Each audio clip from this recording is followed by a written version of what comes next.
Assalamu alaikum, je suis ravie de vous retrouver pour une nouvelle vidéo. Allah nous dit dans Surat al-Baqarah au verset 216 بعد أعوذ بالله من الشيطان الرجيم بسم الله الرحمن الرحيم وعسى أن تكرهوا شيئا وهو خير لكم وعسى أن تحبوا شيئا وهو خير لكم والله يعلم وأنتم لا تعلمون. Allah dans ce verset pose deux idées qui me semblent essentielles ici, qui m'ont interpellée. La première, c'est l'idée du poids de notre ignorance. Allahu ya'lamu wa antum la ta'lamun. Pourquoi je la pose en premier alors qu'elle vient en deuxième? C'est tout simplement parce que je la relie avec l'idée de différer notre compréhension. Allah il nous pose ce verset en disant parfois, voilà, il se peut que vous aimiez quelque chose qui ne soit pas bon pour vous, ou que vous détestiez quelque chose qui soit au contraire bon pour vous. Donc je rappelle quand même le contexte de ce verset, on parle du jihad. Allah il nous parle du jihad. Voilà, le jihad armé, qui n'est pas une chose facile. Et moi, j'aimerais le replacer au cœur d'un jihad, mais d'un autre jihad, celui de notre nef, bien évidemment. Donc, quel est le jihad ici à effectuer avec notre nef? C'est que voilà, il y a deux choses difficiles ici à comprendre. Premièrement, tu n'es pas tout sachant, tu n'es pas omniscient, voilà ce qu'Allah nous dit, parce que tu ne sais pas. Et de cette ignorance va découler ton impatience. Ton impatience à vouloir quelque chose qui n'est pas forcément bon pour toi, alors que moi je sais, alors que moi j'ai un plan pour toi et que toi tu n'y es pas encore en fait. J'aime bien cette expression, tu sais quand on n'a pas encore saisi quelque chose et qu'on dit non mais tu n'y es pas du tout. C'est comme si l'idée qu'il y avait un chemin à parcourir en fait, qu'il y avait comme ça une distance. C'est important, des fois on n'y est pas. Et là pour le coup, alors il nous dit vous n'y êtes pas. Et moi j'y suis parce que je sais et vous ne savez pas, mais vous n'y êtes pas. Donc laissez-vous le temps d'y être. Donc ce n'est pas, sans nous rappeler bien évidemment l'épisode de Moussa alayhi salam avec Al-Khidr, voilà, qui lui rappelle à quel point connaissance, on peut avoir connaissance, on peut être versé dans les sciences, on peut avoir un rapport privilégié avec Dieu, mais il y a l'idée de temporalité qu'on ne maîtrise pas qui est essentielle, la patience. Attends, tu vas comprendre. Attends, tu n'as pas les éléments pour comprendre. Patiente, fais-moi confiance. Donc on revient toujours et encore à cette idée de confiance, mais c'est pas là mon idée principale. C'est pas là mon idée maîtresse aujourd'hui, c'est pas ce que je voudrais parler, ce que je voudrais intégrer. Je voudrais vous parler aujourd'hui d'un concept clé qui est la temporalité psychique. Alors justement, c'est quoi la temporalité psychique? C'est cet état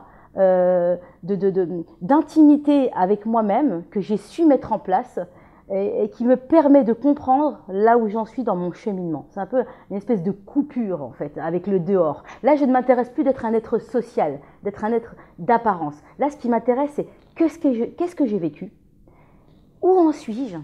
Qu'est-ce que cela signifie pour moi? Que vais-je en tirer? Que vais-je mettre en place? La temporalité psychique, vous l'avez compris, elle est singulière à chacun. Elle est propre à chacun. Je ne dois pas m'intéresser à me dire où en est l'autre? Pourquoi j'en suis pas à ce niveau-là? Moi, où j'en suis? Et c'est très important parce qu'à travers les épreuves, à travers les crises, Allah nous fait comprendre que c'est là où il nous permet de faire exploser comme ça cette temporalité psychique. Et d'ailleurs, on le voit bien, ces jeunes adultes en devenir, on le sent, ils fourmillent de questionnements, ils ont besoin de comprendre les choses, ils ont besoin de les remettre en question. Alors on dit que là, c'est un moment crucial dans leur développement, puisque après tout le temps de latence de l'enfance, eh bien ils en sont là, à ce moment de leur histoire où ils ont besoin de remettre les choses en place dans le passé, parce qu'ils ont suffisamment pris de recul pour pouvoir mieux avancer dans le présent. Et nous, on le voit d'un mauvais œil. Mais qu'est-ce qui lui arrive? C'est la rébellion. C'est dommage, parce que à ce moment-là, je le dis, mais pas qu'à ce moment-là, ces jeunes adultes en devenir ont besoin d'être accompagnés plus que jamais. C'est la raison pour laquelle on met autant en avant dans les sociétés dites primitives des rites initiatiques, des rites de passage, parce qu'on les accompagne en fait. C'est comme si on inscrivait cette temporalité psychique à travers la temporalité rituelle. À travers ces rituels, je te donne l'occasion d'inscrire un instant qui va te permettre de regarder vers le passé et de t'inscrire dans ce vers quoi tu vas, ce qui t'attend. Et ça nous rappelle également, enfin moi là j'y pense pendant que je vous parle, le prophète alayhi salam, quand il allait, on parle bien évidemment c'est un exercice d'introspection quand le prophète alayhi salam allait dans la grotte de Hira, mais ça c'était avant la révélation, parce qu'on peut se dire oui mais c'était dû quand même au poids de la révélation. C'est comme si il voulait suspendre un petit peu le temps, vous savez, c'est un peu ça qu'on fait, on suspend un petit peu le temps physique pour pouvoir un peu se concentrer sur son temps psychique. Ça, je trouve que c'est essentiel à faire. Et pour ce faire, bien évidemment, il faut ne pas se culpabiliser de quoi que ce soit. Il faut surtout comprendre, parce que c'est l'idée que nous donne Dieu dans ce verset, que Dieu a un plan pour nous et qu'il sait et que nous ne savons pas et que notre ignorance doit se reposer sur sa confiance. Sinon, de notre ignorance va découler une impuissance.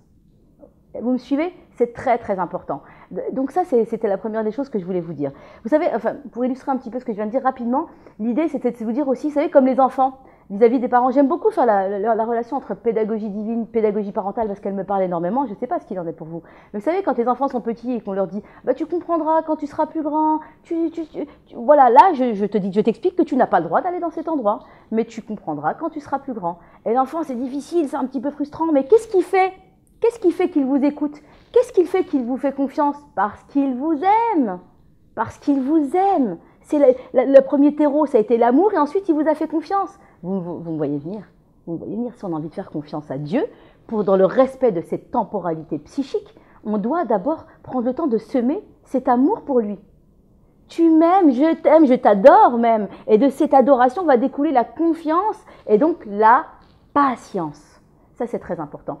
Et du coup, on le verra dans la prochaine vidéo. La temporalité psychique, quel est le danger de ne pas la respecter? Quel est le danger de répondre aux injonctions sociales? Eh bien, c'est de tomber dans la comparaison, ce fléau qu'est la comparaison. On se dit, rendez-vous au prochain épisode.